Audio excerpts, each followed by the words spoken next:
A sloth, a donkey, and a curious human. Send a prompt and see what they're doing. One hits record with a question on his mind. Two brothers pick it up, see what they find. Corn takes his time, Herman's got the facts. Back and forth, they never hold back. My weird prompts, come on in, that's where we begin. My weird prompts, glad you're here. This episode was generated using artificial intelligence. Please verify facts. You know, Corn, this whole show runs on GPU compute, and we wouldn't be here without Modal. Seriously. And that's what powers all our text-to-speech. Everything you're hearing right now. They're an AI infrastructure platform. Developers use them to run GPU workloads in the cloud with zero infrastructure headaches. If you're building anything with AI, check them out. Modal.com. You know, we talk about record-breaking heat every single summer now, but there is this weird mathematical ceiling we always seem to hit. In July 2023, Death Valley clocked in at 53.9 degrees Celsius. That is nearly 130 degrees Fahrenheit. It is basically a preheated oven. But the strange thing is, we almost never see 60 degrees. It is like the Earth has a physical speed limit for how hot the air can actually get. It really does, Corn. And today's prompt from Daniel hits on exactly that.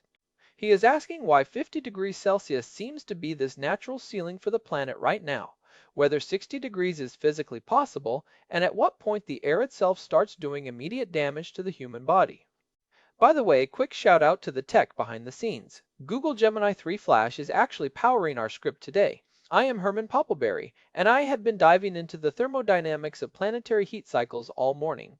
I am Corn, the one wondering why anyone voluntarily lives in a place where the air tries to cook you. But seriously, Herman, if the sun is hitting the Earth with roughly 1,360 watts per square meter at the top of the atmosphere, why doesn't it just keep getting hotter? If you leave a steak in a pan, it doesn't stop at 50 degrees. Why does the atmosphere seem to have a stop button? It comes down to energy balance and a few very specific cooling mechanisms the Earth has built into its operating system, so to speak. Think of the Earth's surface like a radiator. As it gets hotter, it doesn't just sit there. It fights back using three main tools: convection, evaporation, and thermal radiation. Okay, let's break those down. Because when I am standing in the sun, I don't feel like I am being cooled by convection. I feel like I am being bullied by a giant star. I hear you. But imagine the air right against the sand in the Sahara. That sand can easily reach 70 or 80 degrees Celsius. It is hot enough to give you second-degree burns instantly. But the air 2 meters above it, where we actually measure official temperatures, is much cooler. That is because of convection. As that air heats up, it becomes less dense. It literally floats upward like a hot air balloon.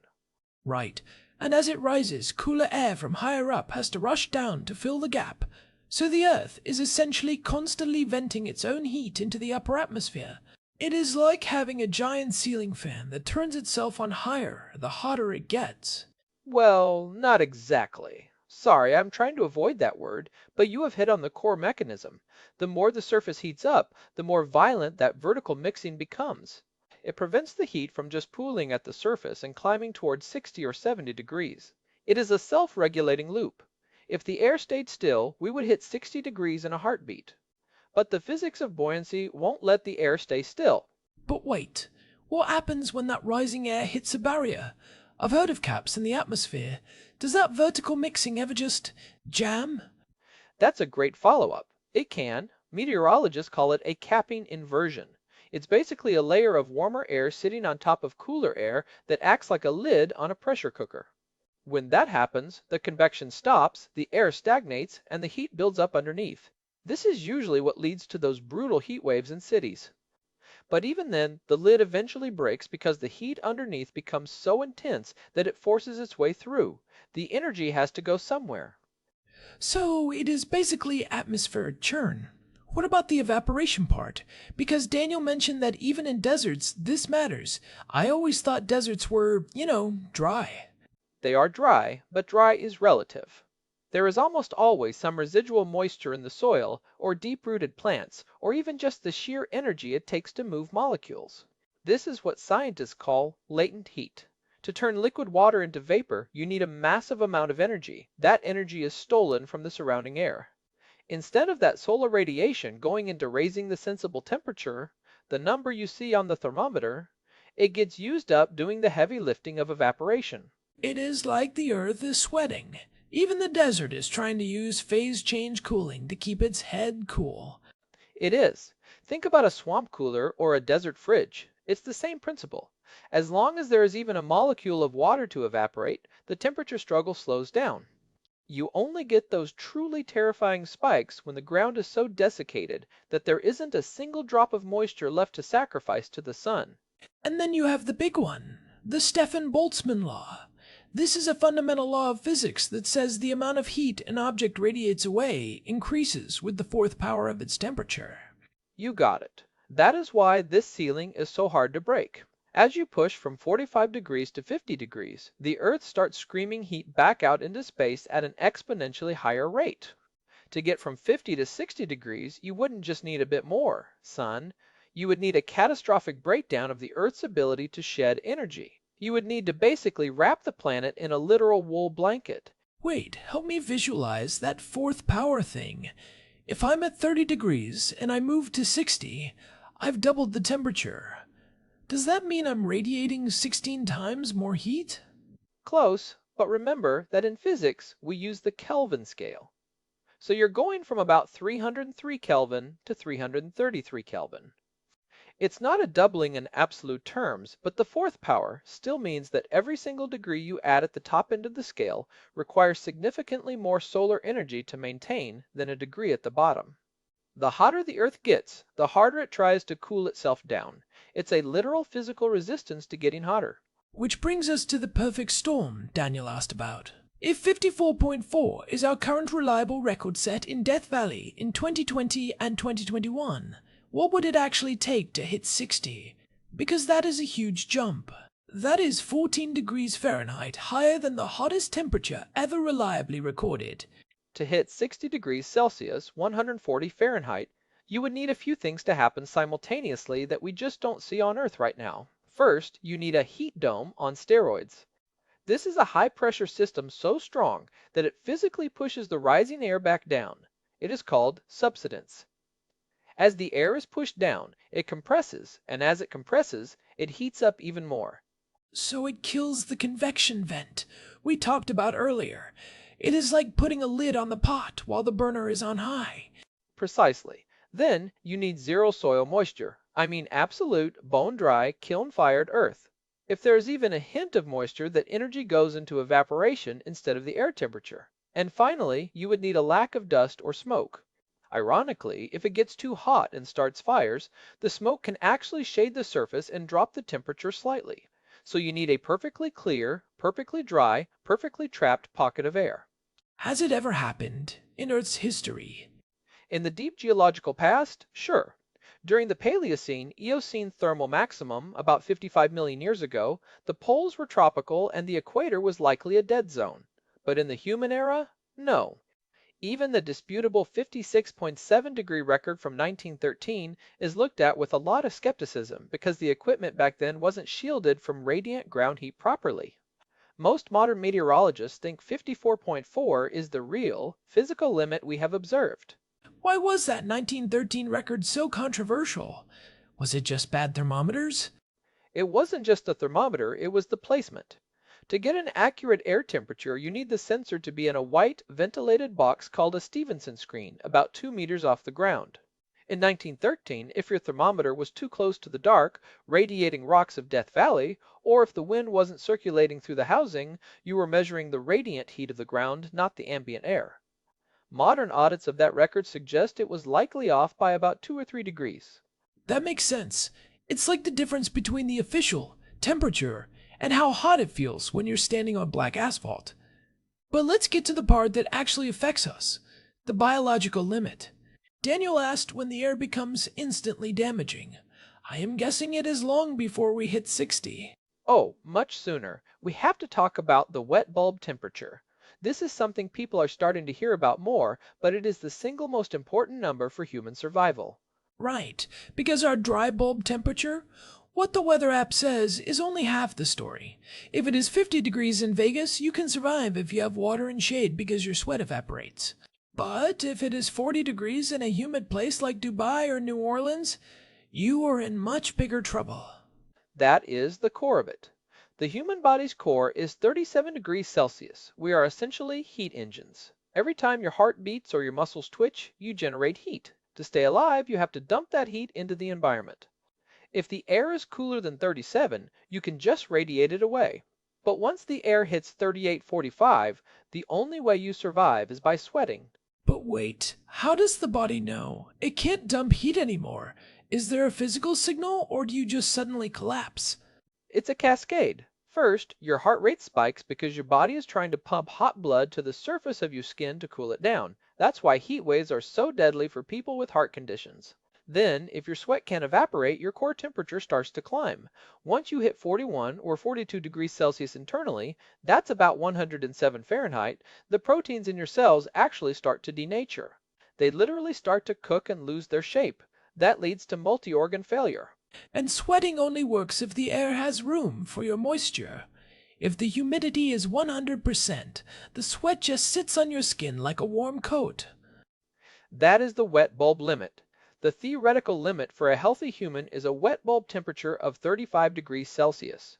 At 35 wet bulb, the air is so hot and so humid that even if you are naked, in the shade, with a fan blowing on you and a gallon of water, your body cannot shed heat. Your core temperature starts to rise. You are essentially being cooked from the inside out by your own metabolism. You will die in about 6 hours. That is terrifying. And we are seeing those numbers creep up, aren't we? We are. We have already seen brief pockets of 35-degree wet bulb temperatures in places like the Persian Gulf and the Indus Valley. But Daniel's question about instant damage at 60 degrees is a different animal. At 60 degrees Celsius, 140 Fahrenheit, the air isn't just hard to cool down in, it is actively aggressive. What happens to the lungs? I imagine breathing air that is 60 degrees feels like inhaling a hairdryer on the high setting. It is actually worse. Your lungs are very delicate, moist membranes. They are designed to exchange oxygen, not handle thermal stress. If you inhale 60-degree air deeply, you can actually cause thermal damage to the lining of your trachea and your alveoli. Your body tries to humidify the air instantly to cool it down, but at 60 degrees you are pushing the limits of that system. You would feel a searing pain in your chest almost immediately. What about the mucous membranes? Does the moisture in your nose just vanish? Pretty much. Your respiratory tract relies on a thin layer of mucus to trap pathogens and keep the tissue flexible. At 60 degrees, you're essentially flash drying that lining. This can lead to microtears and immediate inflammation. It's similar to the damage people get from inhaling hot smoke in a fire, even if they aren't touched by the flames. The air itself becomes a delivery mechanism for cellular trauma. And your eyes? Your eyes are basically exposed liquid. At 60 degrees, the tear film evaporates almost instantly. You would get what is essentially a first-degree burn on your cornea if you didn't keep them closed or blink constantly. It is the same reason you can't stay in a very hot sauna for hours without specialized gear. But in a sauna, you aren't usually doing manual labor or trying to navigate a city. This is where the infrastructure gap comes in. I mean, we saw this in the 2022 European heat waves. Thousands of people died in places like the United Kingdom and France because their houses were designed to keep heat in. That is a huge point, Corn. We talk about 50 degrees in the desert, but 40 degrees in London is arguably more dangerous for the population. Those buildings are made of brick and stone with heavy insulation to survive a North Sea winter. When a heat wave hits, those buildings turn into thermal batteries. They soak up the heat all day and then radiate it back at the residents all night. If the temperature doesn't drop below 25 at night, the body never gets a chance to recover from the heat stress of the day. It is a cumulative effect.